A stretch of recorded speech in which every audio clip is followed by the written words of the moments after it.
everywhere we went, we saw black people. All right. Now, if you believe the fact that black people are the original man, all right, then you understand that the original man had a lead, they had a head start in exploring the earth. So one thing that's been stripped from us is the true history of the Native Americans. You know, they like to pretend like these people are a separate people, but there's this book by I have it upstairs, David M. Hotep, right? And right now, if you go look online, I think it's Africans and the Americans Before Columbus is the name of the book, I believe. But the book right now is $953. Mm. Right. And what they do is when we issue these works, they buy them all up and then they jack up the price because they don't want people to know the truth. They want to make the truth really expensive so it doesn't get disseminated to a large population of people. If we look at a woman by the name of Sarah Rector was someone who had black blood. And when you go look at her, it looks like a black woman.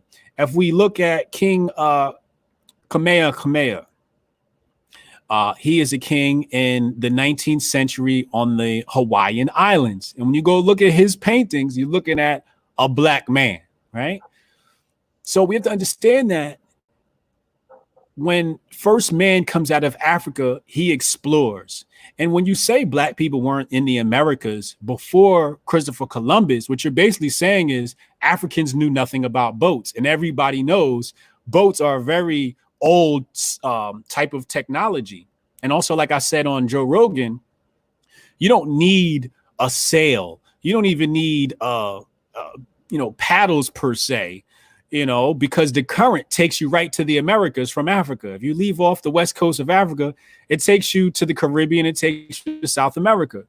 Now, once you land in South America, you land in the Caribbean, we see it today. People in Haiti are getting on these makeshift rafts and are making it to the Americas. Cubans, we saw this in the 80s. Cubans were getting on these makeshift rafts, leaving Cuba and coming to the Americas. So it's not impossible to come from Africa, float to the Americas in the Caribbean, and then take a boat and get to America. And so when they tell you that blacks were in America, it's wholly a lie, right? And it's because they don't want you to know about things like the Dawes Roll. The Dawes Roll is DAWLESROLL. And a Dawes Roll is basically a thing called the $5 Indian.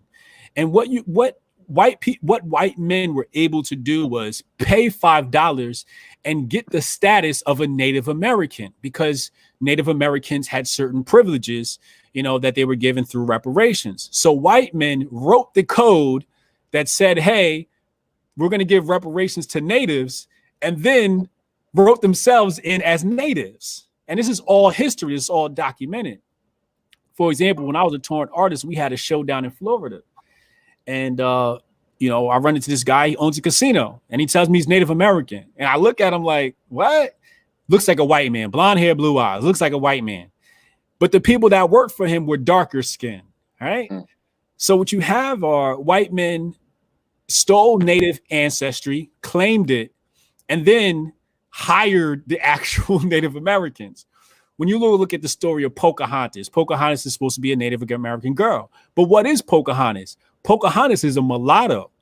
It's a Native American and a white man who defected the army.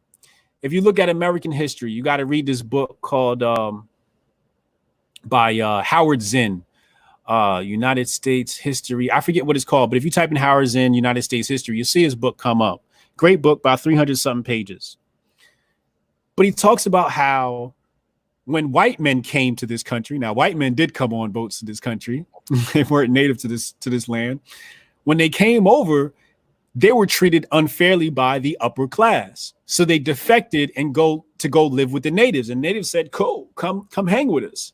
So what happens is, now this is 18th century, right? It's 1700s we're talking about now, that white men and natives are working together. And we're coming to attack the colonies. Now, when you have white men integrating with the natives, you get more mulattoes.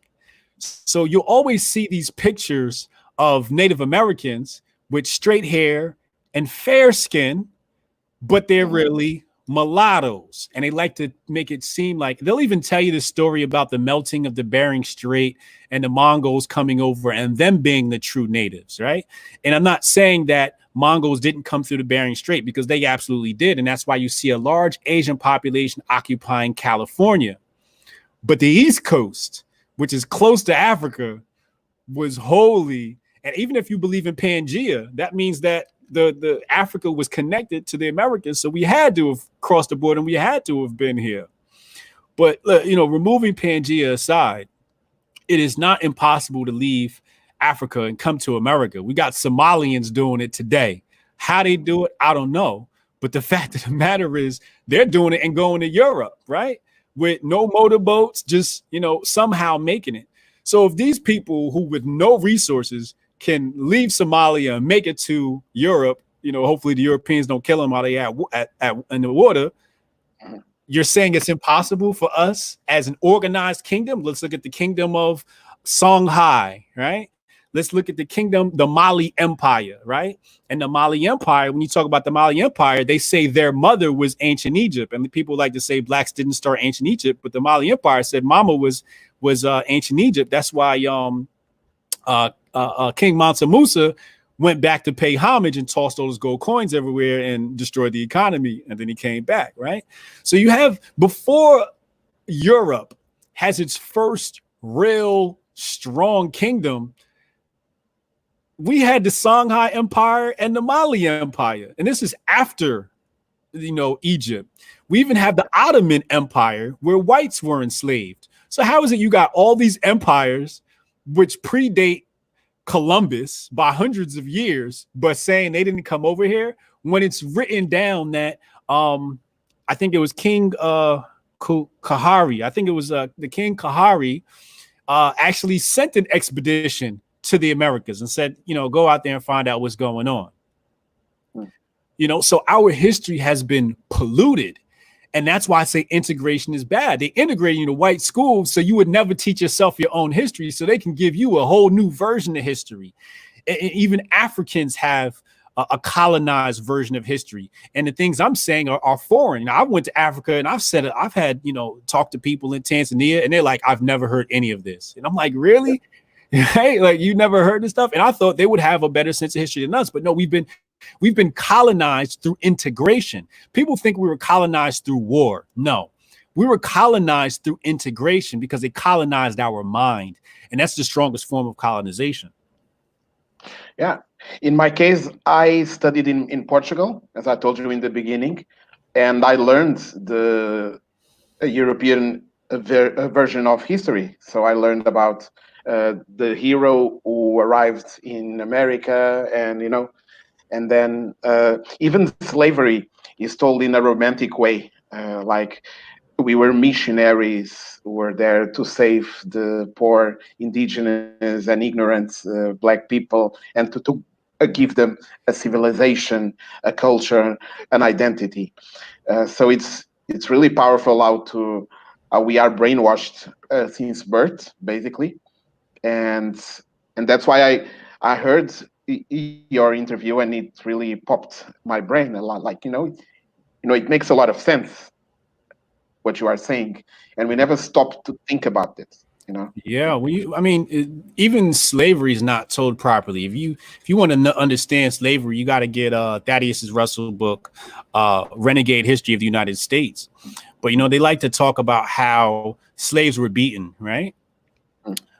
Now, I believe the numbers on that was somewhere between 1.2 lashings a year and 0.7 lashings per year, right? So it's not like this brutal thing that they tried to make it seem like.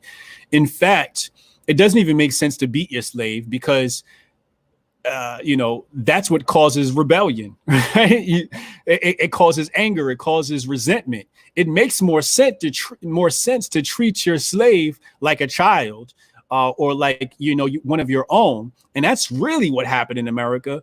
The slave master in their own book said, treat your slaves good and they'll treat you good. They won't want to escape and leave the plantation, and then, white Americans were complaining. They said the slave lives better than us. The slave dresses better than us because